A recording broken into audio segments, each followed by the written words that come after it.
جئنا تبصرة عن كل ضلال أعددنا بضع رسال.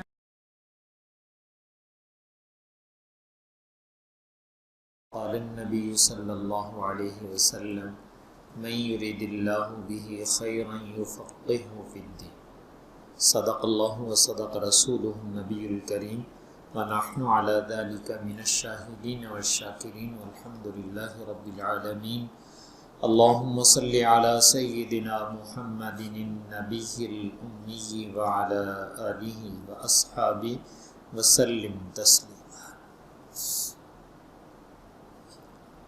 آپ حضرات 2 دن سے مسلسل یہاں ورکشاپ میں شریک ہو رہے ہیں.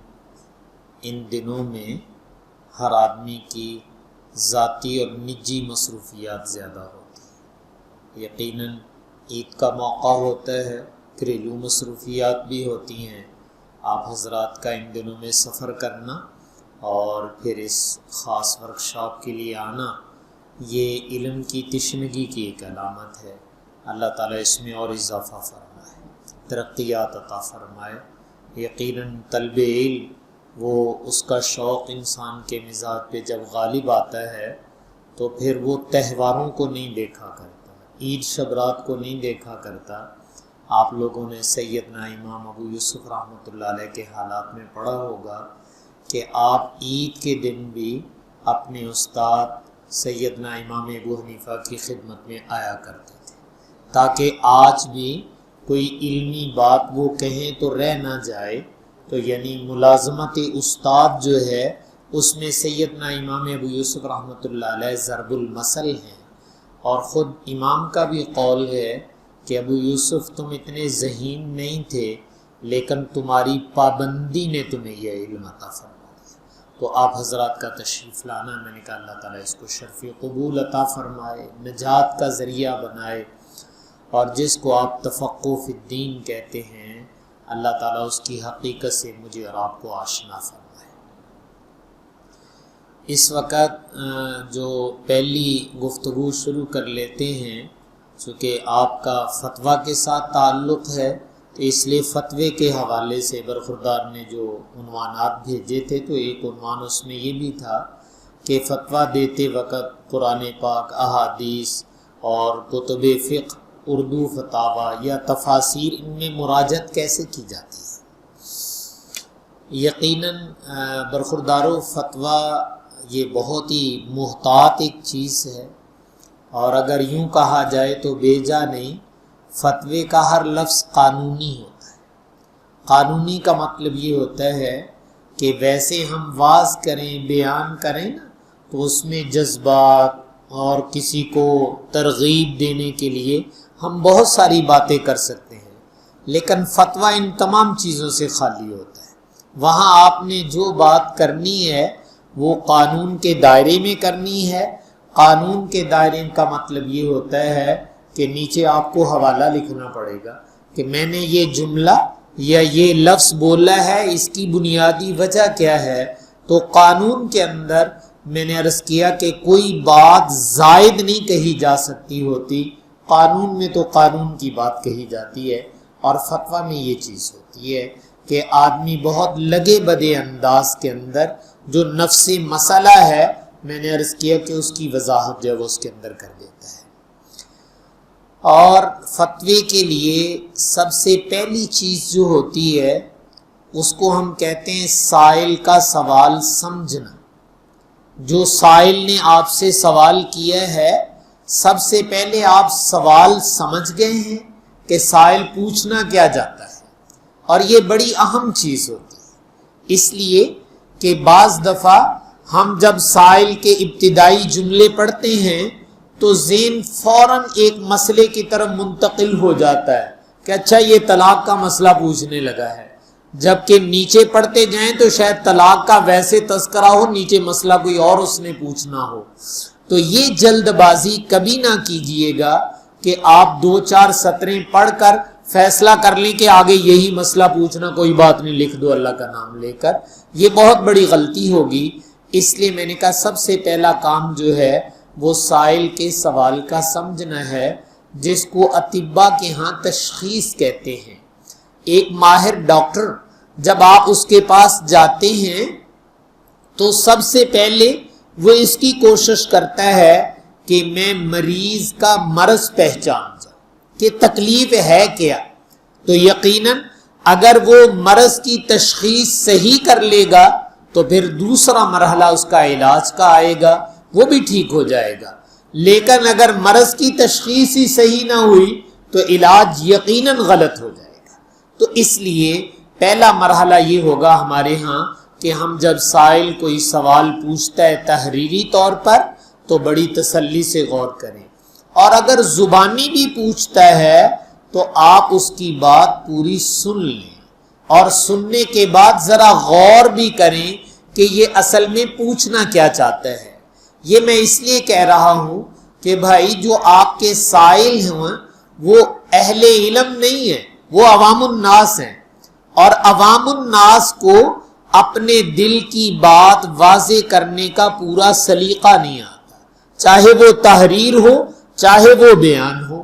بیان کے اندر بھی وہ بات کو الجھا دیں گے اور تحریر کے اندر بھی بعض دفعہ بات کو الجھا دیتے ہیں. اس لیے ایک فتویٰ نویس کا کام یہ ہے کہ وہ اس بات پہ پورا زور دے کہ پہلے وہ سائل کے سوال کو اچھے طریقے سے جو ہے وہ پڑھ لے، غور کر لے کہ وہ پوچھنا کیا چاہتا ہے. آپ لوگ فتوے میں ایک لفظ پڑھیں گے تنقیح. یہ ہمارے ہاں جب کسی کا سوال آتا ہے تو بعض دفعہ وہ سوال مبہم ہوتا ہے یا اس میں کوئی باتیں پوچھنے والی ہوتی ہیں، تو وہ جو پوچھنے والی باتیں ہوتی ہیں اگر تحریری سوال آیا ہے تو اس کے اوپر جواب نہیں لکھا جاتا، تنقیح کا عنوان لے کر نیچے سوالات لکھ دیے جاتے ہیں کہ بھئی پہلے ان چیزوں کا جواب دو پھر ہم آپ کے مسئلے کا جواب دیں گے. تو میں نے کہا یہ تنقیح کا عنوان اگر آپ پرانے اردو فتاوی بھی اٹھا کر دیکھیں اس میں بھی آپ کو مل جائے گا. تو وہ اس لیے کہ ابھی سوال واضح نہیں ہو رہا اس لیے تنقیح کی ضرورت ہوتی ہے. میں جیسے وراثت کے مسائل ہیں، ایک آدمی نے کوئی مسئلہ پوچھ لیا لیکن فوت شدہ آدمی کے کتنے ورثہ موجود تھے سب نہیں لکھے، تو آپ کو تنقیح کرنی پڑے گی کہ صاحب اس وقت فلاں فلاں موجود تھا. وہ تو بتانا لازمی نہیں سمجھتا لیکن آپ سمجھتے ہیں ان کے موجود ہونے سے مسئلے پہ فرق پڑ جائے گا. تو اس لیے میں نے عرض کیا کہ سوال کا سمجھنا یہ فتوے میں بہت اہم کردار ادا کرتا ہے. اگر میں اور آپ سوال پورے طریقے سے نہیں سمجھ پائے تو میں اور آپ کبھی بھی اس کا صحیح جواب نہیں دے سکیں گے. اس لیے کہ درد تو سر میں ہے اور ہم ٹانگوں کی درد کی دوائی دے دیں تو اس سے تو سر نہیں ٹھیک ہوگا، وہ تو غلط ہو جائے گا. تو اس لیے ایک مفتی کے لیے یہ بہت لازمی بات ہوتی ہے کہ وہ سائل کا سوال جو ہے وہ سمجھنے کی کوشش کرے کہ یہ کہنا کیا چاہتا ہے. اور بیٹو یہ مساولت کے ساتھ ہوتا ہے. جب آپ مسلسل اس فن کے ساتھ متعلق رہیں گے تو ہمارے ہاں ایک ضرب المثل ہے، گنگے دی ماں گنگے دیاں رمضان جان دی ہوں. یعنی بچہ جو ہے وہ ابھی بولنے تو نہیں لگا لیکن ماں اس کے اشاروں سے سمجھ جاتی ہے کہ اب یہ پانی مانگ رہا ہے، اب یہ دودھ مانگ رہا ہے، اب اس کو پیشاب آیا ہے. وہ ماں اس کے اشاروں سے سمجھ جاتی ہے. ایسے ہی تسلسل کے بعد پھر آدمی اگرچہ وہ پورے طریقے سے منقع کر کے نہ بھی لکھے لیکن ایک مفتی اس کی بات تک پہنچ جایا کرتا ہے کہ یہ پوچھنا کیا چاہتا ہے. بلکہ اگر آپ اپنے الفاظ میں پھر سوال کر دیں کہ یہ پوچھنا چاہتے تو وہ کہے گا ہاں میں یہی پوچھنا چاہتا ہوں، جو آپ کہہ رہے ہیں یہ میں پوچھنا چاہتا ہوں. تو یہ بیٹو اس کے لیے میں نے کہا مجھے اور آپ کو تدبر کی بھی ضرورت ہے کہ ہم تدبر کریں. اور اگر آپ اردو فتاوی اپنے اکابر کے دیکھیں گے تو اس میں بھی یہ چیز نظر آئے گی کہ بھئی انہوں نے سوال کو کیسے سمجھا، سوال کے پہلو کیسے منقع کیے.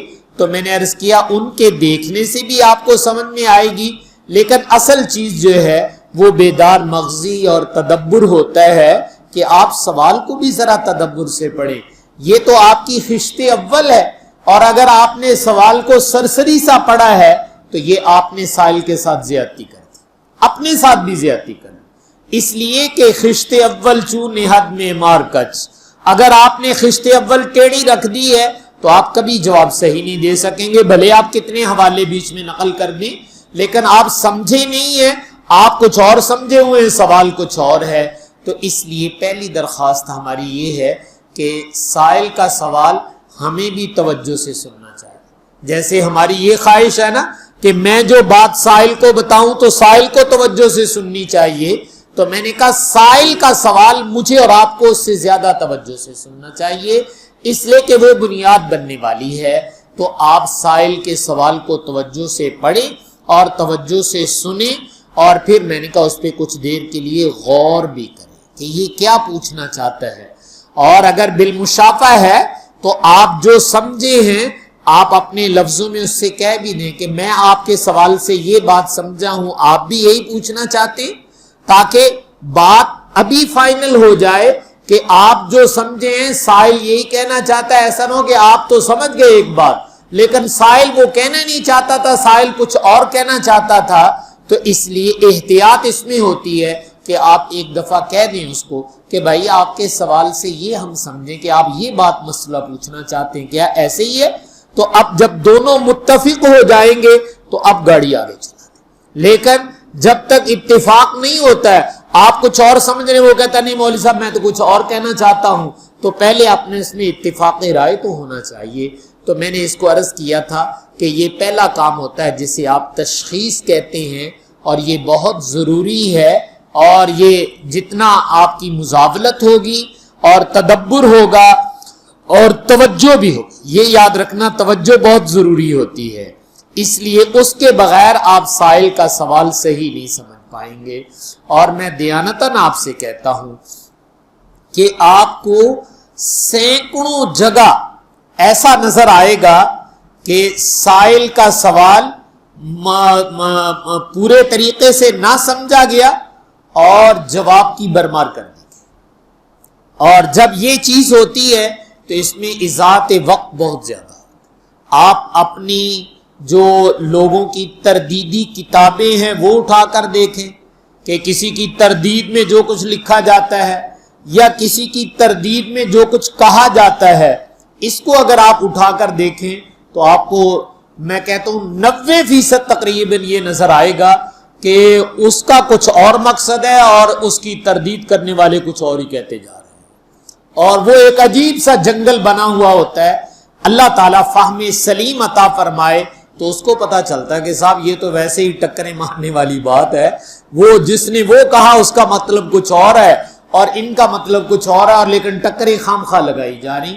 تو میں نے کہا یہ چیز ہمارے طبقے میں پائی جاتی ہے، لیکن چونکہ آپ فتوے کے ساتھ اپنا تعلق جوڑنا چاہتے ہیں، یاد رکھیے فتویٰ عام جو کتابیں تصنیف کی جا رہی ہیں ان سے ہٹ کر ایک چیز ہوتی ہے، عام تصنیف کا رخ بھی وہ نہیں ہے جو فتوے کا رخ ہے۔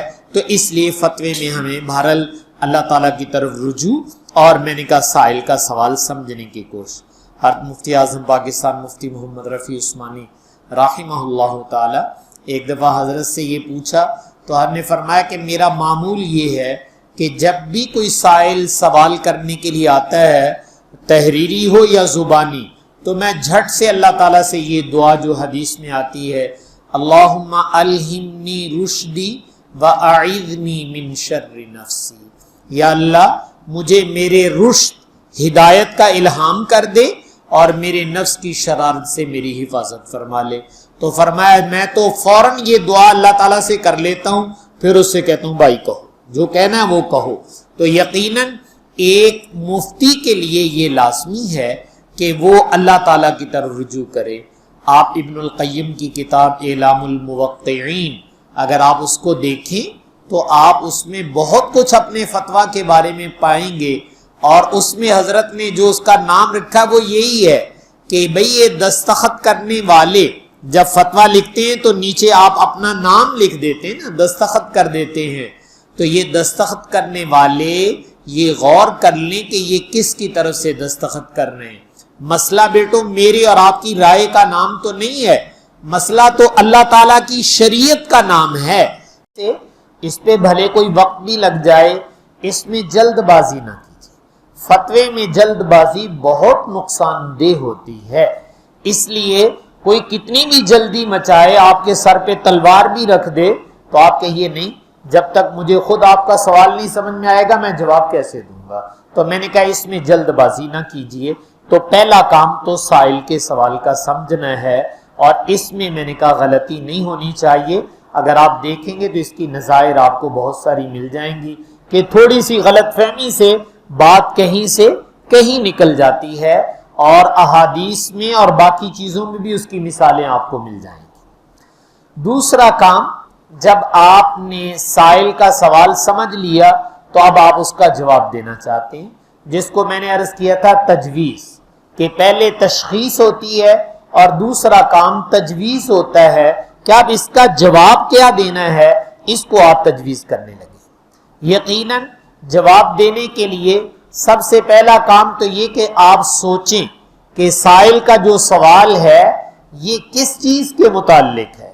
سب سے پہلا کام جو ہوتا ہے وہ سوال کا باب سے متعلق کرنا ہوتا ہے کہ اس سوال کا تعلق کس باب کے ساتھ ہے۔ اور یاد رکھنا بعض دفعہ سوال ایک ہی ہوتا ہے، لیکن آپ ابتداً سوچیں گے تو آپ کو کئی بابوں سے اس کا تعلق سمجھ میں آنے لگے گا کہ یار یہ فلاں باب میں بھی ہو سکتا ہے، فلاں میں بھی ہو سکتا ہے، فلاں میں بھی ہو سکتا ہے۔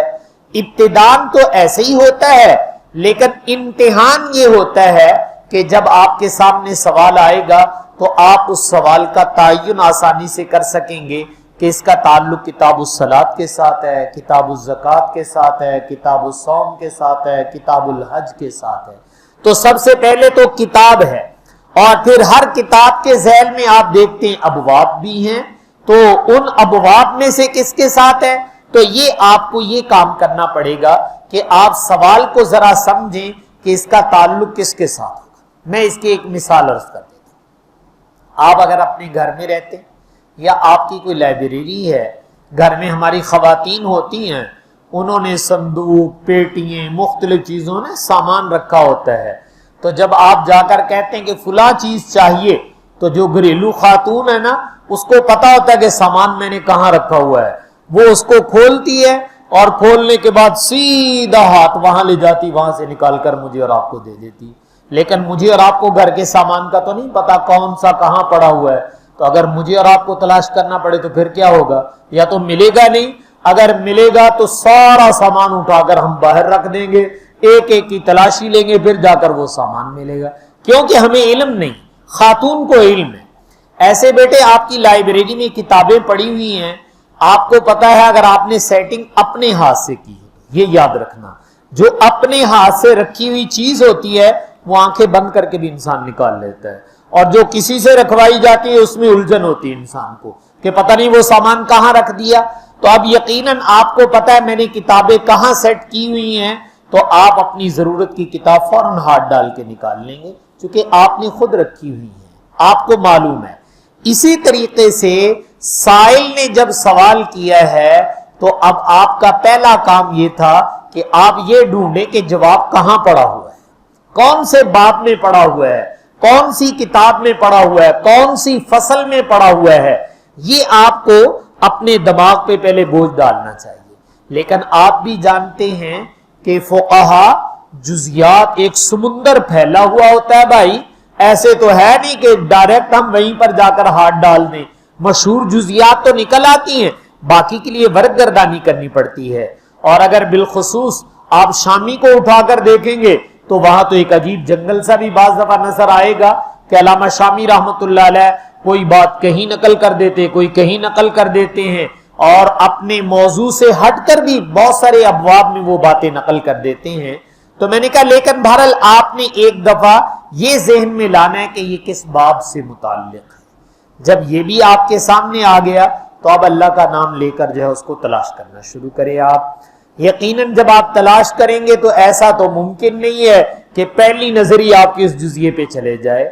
آپ دیکھیں، باب نکالا ہے، کتاب نکالی ہے، تو مسئلہ تلاش کرنے کا بھی بیٹو ایک ٹیکنیکل طریقہ ہوتا ہے۔ یہ نہیں ہوتا کہ الف سے لے کر یہ تک سارا پڑھیں، یہ یاد رکھنا، یہ مسئلہ تلاش کرنے کا کوئی طریقہ نہیں ہے۔ اس سے تو آپ ایک مسئلہ لکھتے ہوئے 6 مہینے لگا دیا کریں گے۔ اس کا طریقہ یہ ہوتا ہے کہ آپ اپنے ذہن میں طے کر لیں کہ مسئلہ کیا ہے. اب آپ اگر متن ہے تو متن ذرا دیکھتے چلے جائیں، جیسے شامی کے اندر آپ کو متن مل جائے گا. اگر اس سے ہٹ کرے تو تب بھی آپ اس کو اپنا مسئلہ ذہن میں رکھا ہوا اور نظر دوڑاتے چلے جائیں. جب آپ نظر دوڑائیں گے آپ کے مسئلے کے قریب قریب کے مسئلے آنے شروع ہو جائیں گے. کوئی جب اس کے قریب قریب کی کوئی بحث آنی شروع ہو جائے تو آپ کے کان کھڑے ہو جانے چاہیے کہ لگتا ہوں نیڑے آ گئے. جیسے آپ کہیں پہنچنا چاہتے ہیں نا تو اس پہنچنے کی علامات پہلے آتی ہیں. تو جب علامات آتی ہیں تو آپ کو اندازہ ہونے لگتا ہے کہ یار جو ایڈریس بتایا تھا یہ نشانی آ گئی، یہ آ گئی، اب لگتا ہے کہ یہ قریب آ گئے. تو ایسے ہی اس پر آپ نظر رکھیں، اور جب آپ کے مسئلے کے قریب قریب کی کوئی باتیں اس سے ملتی جلتی آنے لگے آپ ذرا سٹاپ لگا دیں. اب جلدی نہ کریں، اب اس کو بالاستیاب دیکھیں.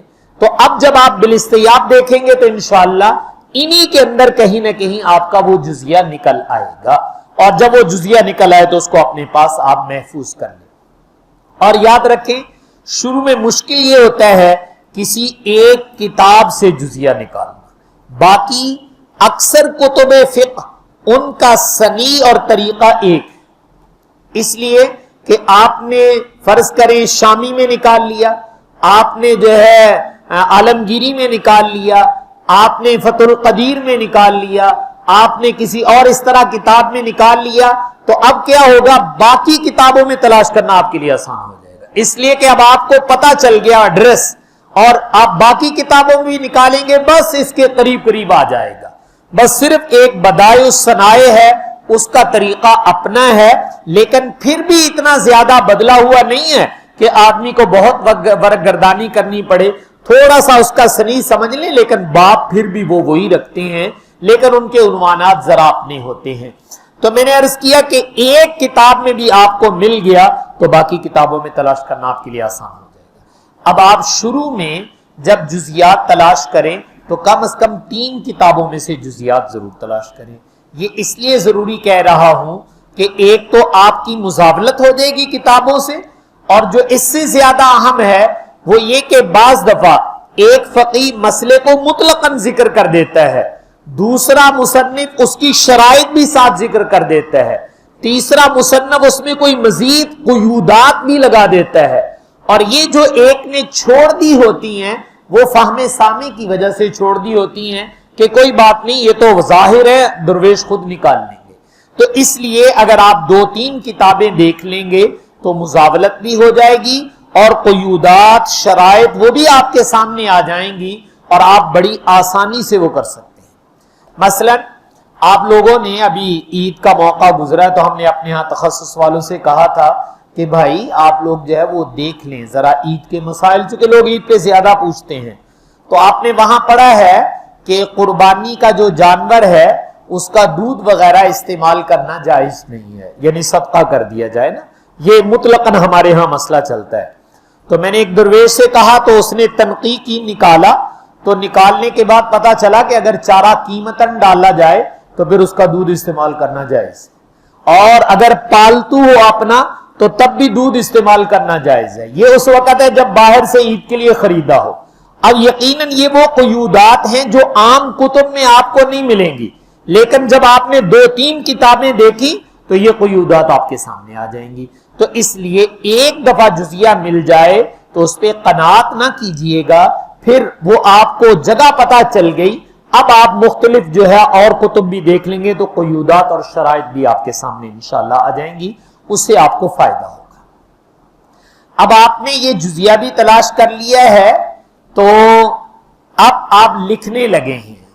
دیکھو بیٹا مسائل جو ہیں وہ 2 طرح کے ہیں، ایک کو آپ کہتے ہیں منصوص اور ایک کو آپ کہتے ہیں مجتہد فی. منصوص مسائل یقیناً وہ قرآن پاک میں نص موجود ہے، احادیث میں نص موجود ہے، تو منصوص مسائل میں تو نص ہی لکھنی چاہیے.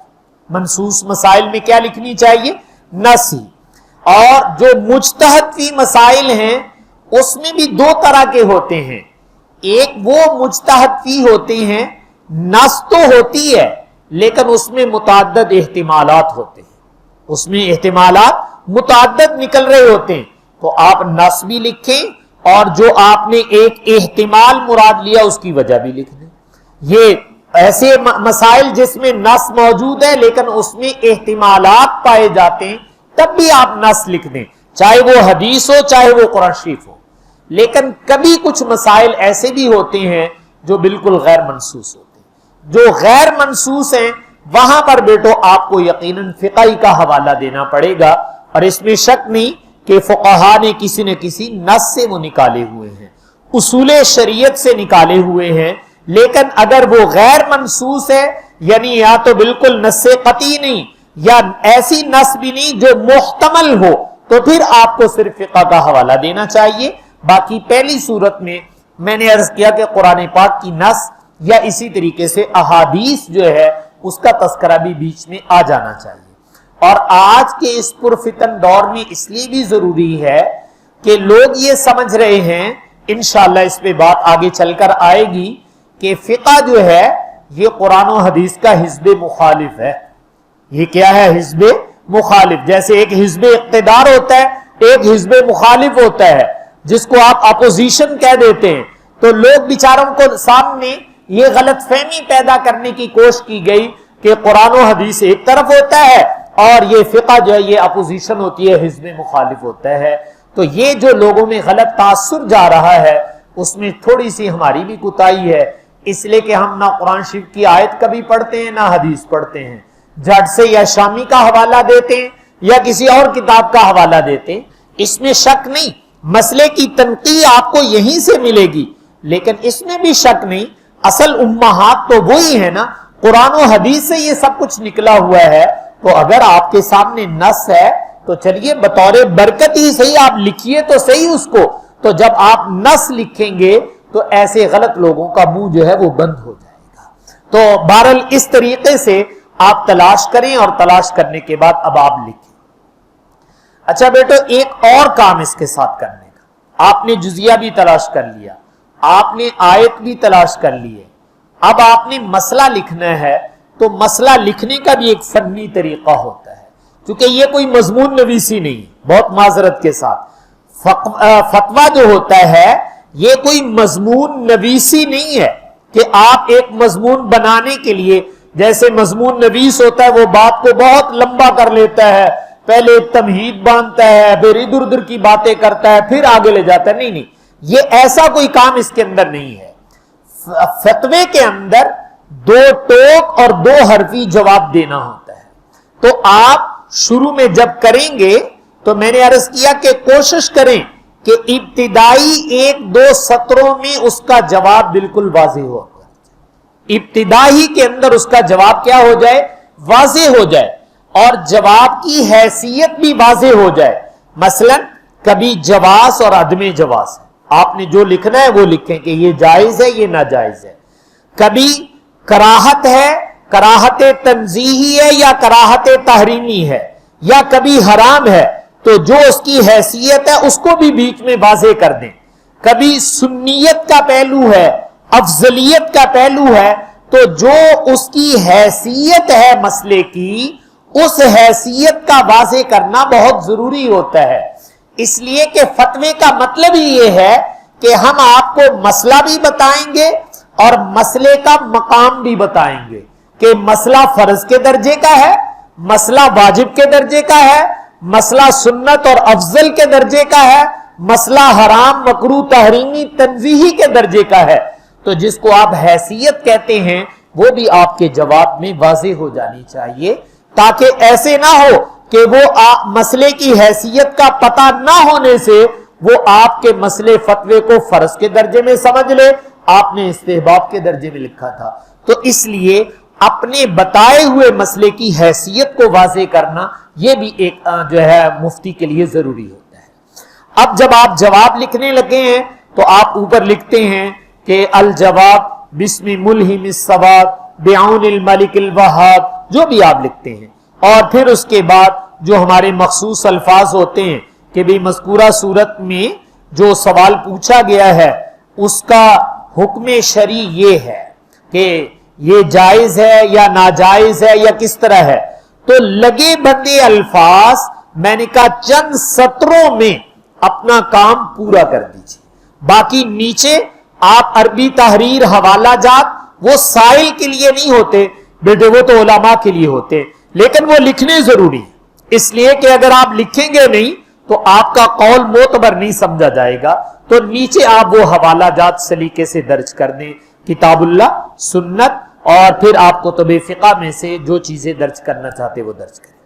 جئنا تبصرة عن كل ضلال أعددنا بضع رسال